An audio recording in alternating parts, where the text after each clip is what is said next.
Yes, Jamaica. Toraino Beckford here. Just discussing the same issue. A follow up on the issue that I brought to you guys regarding the fact that I am being politically targeted and that persons who are associating with me are being politically targeted and being duressed into situations that are not ideal. So, in follow up to that issue now, I wanted to bring up a hypothetical scenario and play it after the Jamaican people. Say you were a young up and coming politician who, within months of being in politics, you're an independent candidate now, not aligned to any of the board parties, any of the mainstream political parties. So within months of you entering into politics, the Prime Minister of the country started to use your information, your policies, your ideas, to the point that his own party's former leader, former Prime Minister's daughter-in-law, was to give you an interview regarding said topic of the Prime Minister using your work. So what if you are a person now advocating for the liberation of your nation from a colonial power that still has political foothold in the very country that you are campaigning and controls a political post in the country in the form of the Governor General, who is paid $30 million a year not to do any work, not to perform any duties whatsoever? Then you find yourself in a position where you are being targeted by very sophisticated individuals, i.e. the colonizers, and the very local politicians who started out using your work and now have all the reasons not to see you in a very kind light. So anybody opposing you, any colonizers, anybody who would like to see your political career being hindered, then they have the assistance of local authorities, i.e. the same Prime Minister who was using the particular individual's work that I'm telling you about. So now you're seeing it now. What if that same individual now realize that individuals within his personal circle are being targeted? Meaning anybody that he interacts with, friends, family, acquaintances, potential relationships, all of these persons are being targeted. What would you be your action if placed in that particular scenario? What course of action would you take? Would you expose it or would you tolerate it? Because what I've realized in Jamaica, when you advocate for revolutionary ideas that can free black people, advance the welfare of the black race, empower black people, you get a lot of fight and struggle from our very own PNP and JLP. The political establishment in Jamaica seem to be very foreign-minded and under the control or influence of the British. And so when you see Meghan Markle's face on Jamaica House, every time you pass Jamaica House, the monument dedicated to Jamaica, I see King Charles's daughter-in-law on that monument, Prince Harry's wife, who they claim is a black woman, but yet the first role that she played as an actress is the role of a woman called Rachel. Who know about Rachel Dolezal, this white woman who pretended to be black and fooled the entire NAACP and was collecting information on black people doing what God he knows.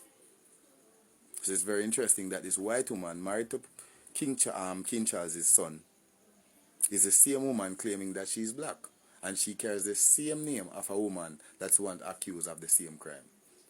A white woman portraying herself as being black. So maybe before we accept this young lady's claim that she's a black woman marrying to one of the most racist families in history, we should investigate who she really is, because she's an American.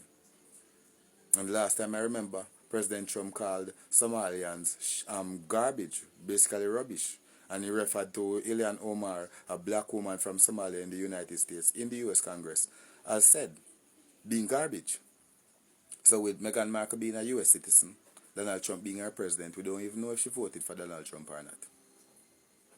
We are asking, who is this young lady on being placed on Jamaica House's monument? Are we infiltrated as a nation? Why King Charles could have gotten Meghan Markle placed on Jamaica House's wall, knowing that we should be securing independence, but instead of securing independence, we are now showcasing King Charles's daughter-in-law on a spot that should be given to Nani of the Maroons or Louise Bennett or many other female Jamaicans who have done so much, but yet they seem to be unworthy for this pretend black woman who is basically white and is married into a racist family who has nothing to do with Jamaica. She has never done anything for Jamaica. So my question is, in this nation, why is she on the wall of Jamaica House? These are the discussions that I carry out.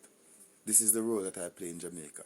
By empowering the black race and see to it that we follow Marcus Garvey's philosophy and unite Africa and the Caribbean to be in a better position, to have strong industries, to have strong militaries to protect Africa and the Caribbean, to protect black women and child, to have intelligence agencies able to collect intelligence and potential races and potential threats to the advancement of the black race. We need to have strong industries, factories. We need to modernize our countries. And all of this will be done by a leader who is capable of nation building, i.e. myself. And so, when I'm bringing this issue to you as my people, I'm bringing it to you. I am bringing this issue as an issue of counter-revolution. Everything that is done against me is done against us.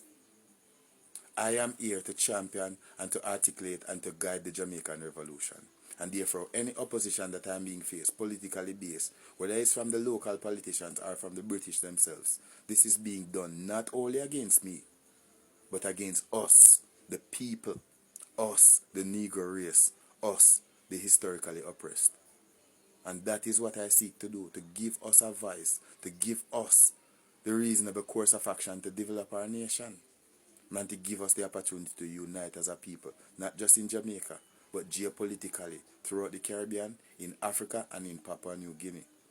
And so, when I come to you about the concerns that I'm facing in my personal life, I expect the entire Jamaican population, including the military, including the armed forces, to tend to my concern, because I'm here to serve the greater collective cause of uplifting the black race and the future generations to come, whom we collectively do not want to come and join the suffering and the oppression that we are facing. Because Jamaica is infiltrated. A lot of technology and money is being run in Jamaica right now, impressing our people, that is being used to surveil myself and others. And therefore, we need to know, as black people, if we're going to fall for this historic trick, this historic deception, this historic divide and rule, as opposed to open our eyes and see it for what it is. An infiltration by the British and a continuation of the colonial attitudes towards our people. So let's not make racists infiltrate our country, dishonor our leaders, and sink their teeth into my social life, affecting persons that have nothing to do with politics. This is ridiculous. These people have resorted to very desperate levels because of my political campaigning and my political activities. And even when I step away from politics and quit politics, one of the things that I've noticed, Jamaican people, is that this surveillance operation continues. They do not take the opportunity of me leaving politics to say, yes, let's encourage him to stay out of politics by leaving him alone. It continues. And therefore, I am back in politics.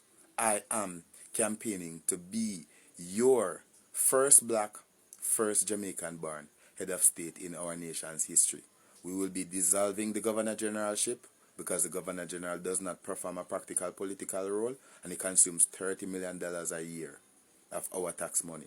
And so that role, that post will be dissolved, and the post of presidency will be established. And I intend on serving the Jamaican people as their first black, first Jamaican born head of state in our nation's history. And I expect your full support, in so much as you support who I am and what I stand for. Support my policies.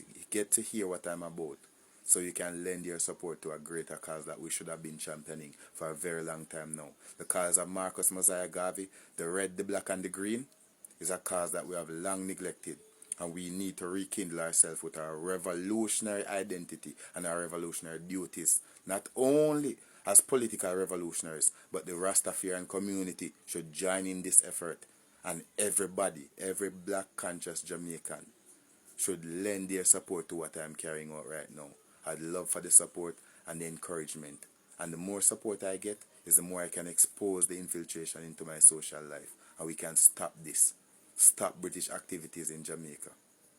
Stop the infiltration of our revolution. And stop the countering of our young people who have a voice that is helping the race. So people, check out my articles in the Jamaica Observer and continue to stay tuned, because the main form of media that I use is social media. So watch out for everything that I'm posting. One love, guys. Stay blessed.